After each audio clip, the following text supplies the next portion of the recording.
നമസ്കാരം, ഞാൻ ഡോക്ടർ ബീന. എൻ്റെ നുറുങ്ങ് ചിന്തകൾ എന്ന പുതിയ പങ്ക്തിയിലേക്ക് എല്ലാവർക്കും സ്വാഗതം.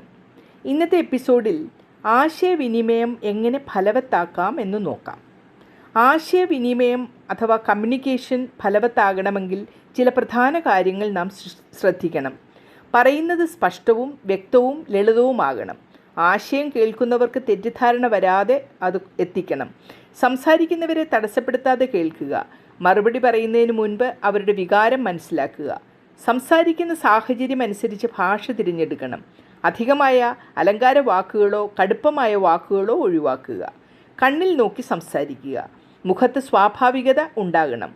ചിരി, തലകുനിയൽ മുതലായ സൂചനകൾ ആശയവിനിമയം ശക്തമാക്കും. അമിത കോപം, അഹങ്കാരം, അമർഷം എന്നിവ ആശയവിനിമയത്തെ തകർക്കുന്നു. ശാന്തതയും സംയമനവും പാലിക്കണം. സ്വന്തം അഭിപ്രായം മാത്രമല്ല, മറ്റുള്ളവരുടെ അഭിപ്രായവും കേൾക്കുക. സംവാദം പരസ്പരമായിരിക്കണം. ഏകപക്ഷീയം ആകരുത്.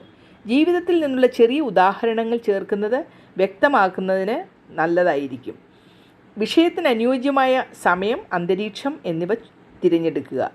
ചുരുക്കത്തിൽ, ഫലപ്രദമായ ആശയവിനിമയം നടക്കുന്നത് വ്യക്തത, കേൾവിയോടുള്ള ശ്രദ്ധ, പരസ്പര ബഹുമാനം, വികാര നിയന്ത്രണം എന്നിവ ഒരുമിച്ച് എത്തുമ്പോഴാണ്.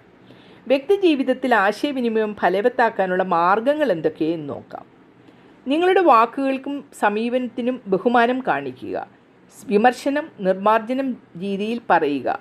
വ്യക്തിയെ ആക്രമിക്കാതെ. ഫോണിൽ മെസ്സേജിൽ മറുപടി പറയുമ്പോൾ സമയമെടുത്ത് വിശദമായി പ്രതികരിക്കുക. ഉദാഹരണങ്ങൾ, അനുഭവങ്ങൾ എന്നിവ പറയുന്നത് ആശയം കൂടുതൽ വ്യക്തമാക്കും. കോപം, അലട്ടൽ, കുറ്റാരോപണം എന്നിവ ഒഴിവാക്കുക. പ്രശ്നം ഉയർന്നാൽ ചെറിയ ഇടവേള എടുക്കുക. സാമൂഹിക രംഗത്ത് അല്ലെങ്കിൽ തൊഴിൽ രംഗത്ത് ആശയവിനിമയം ഫലവത്താക്കുന്ന മാർഗങ്ങൾ എന്തൊക്കെ? മീറ്റിങ്ങിലും അവതരണങ്ങളിലും ബുദ്ധിപൂർവ്വം പറഞ്ഞാൽ മറുപടി സമഗ്രമായി ഫലിക്കും. ഇമെയിൽ, പ്രസൻറ്റേഷൻ, ഡോക്യുമെൻറ്റുകൾ വഴി ഉള്ള ആശയങ്ങളും ഉറപ്പാക്കാം. നിങ്ങളുടെ അഭിപ്രായം, എന്താണ് പരിഹാരം, ഇതുപോലുള്ള ചോദ്യങ്ങൾ പരസ്പര പങ്കെടുക്കലിനും മനസ്സിലാക്കലിനും സഹായിക്കുന്നു. എപ്പോഴും പ്രൊഫഷണൽ രീതി നിലനിർത്തണം. കോപം, വിമർശനം അല്ലെങ്കിൽ തേജസ്സുള്ള പ്രതികരണം എന്നിവ ഉണ്ടാകരുത്. നിർദ്ദേശങ്ങൾ നൽകിയ ശേഷം ഫോളോ അപ്പ് ചെയ്യുക. എല്ലാ കാര്യങ്ങളും ഉറപ്പുവരുത്തുക. ആശയം ശരിയായിട്ട് മറ്റുള്ളവരിൽ എത്തിയിട്ടുണ്ടോ എന്ന് ശ്രദ്ധിക്കുക.